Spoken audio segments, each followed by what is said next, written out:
हमने पहले ही बताया है कि जो परसेंटेज हम लोग निकालते हैं, परसेंटेज लाभ जो निकालते हैं वो किसके रिस्पेक्ट में निकालते हैं? क्रय मूल्य के। लेकिन एक महाशय है जो जबरदस्ती कर रहे हैं, विक्रय मूल्य पर अपने निकाल रहे हैं।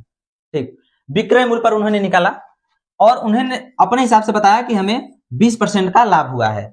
जब 20% का लाभ हुआ है तो कह रहा है कि अब वास्तविक लाभ उसका मतलब क्रय मूल्य के रिस्पेक्ट में कितना होगा। ठीक, इस क्वेश्चन को सोच सकते हैं तो सोच लीजिए एकदम मस्त से, उसके बाद मैं तो बताऊंगा ये।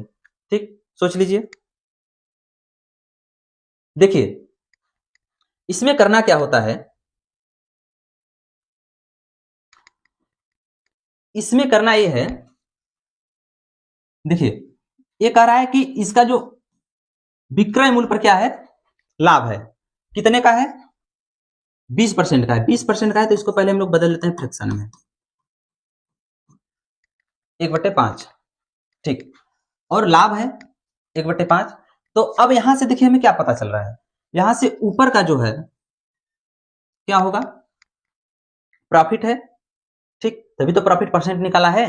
प्रॉफिट है, ऐसे ही गुणा करके भाई 100 से, तभी तो परसेंटेज निकाला होगा 20%। बात समझ में आ रही है ना?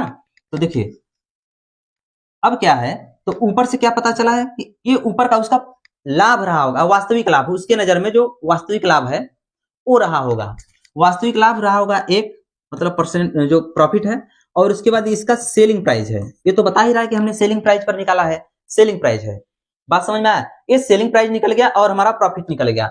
अब देखिए सेलिंग प्राइस और प्रॉफिट जब पता है तो हम लोग कास्ट प्राइस तो निकाल ही लेंगे आराम से। कास्ट प्राइस निकालने के लिए क्या करेंगे, जब प्रॉफिट हुआ है तो एसपी मतलब सेलिंग प्राइस में से प्रॉफिट को निकाल देते हैं, तो जो मिलेगा हमारा कास्ट प्राइस मिलेगा। तो मतलब क्या मिलेगा यहां से, 5 - 1 बराबर मिलेगा 4। अब यहां क्या मिला? ए मिला है 4। क्या मिला है? ए मिला है सीपी मतलब कास्ट प्राइस। ये कास्ट प्राइस मिला है हमें, लेकिन क्या करा है, कास्ट प्राइस तो है लेकिन इसका जो लाभ है, लाभ तो 1 का हुआ था। उसने जबरदस्ती ना उसको सेलिंग प्राइस पर निकाल रहा था परसेंटेज, और हमें क्या निकालना है, उसका वास्तविक लाभ प्रतिशत निकालना है। तो इसके लिए हम लोग क्या करेंगे, कास्ट प्राइस के रिस्पेक्ट में निकाल देंगे।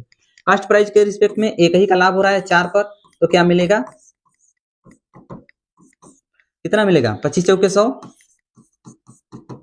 25%। 25% इसका मिलेगा वास्तविक लाभ प्रतिशत। आई बात समझ में? ये बात समझ में आ गई?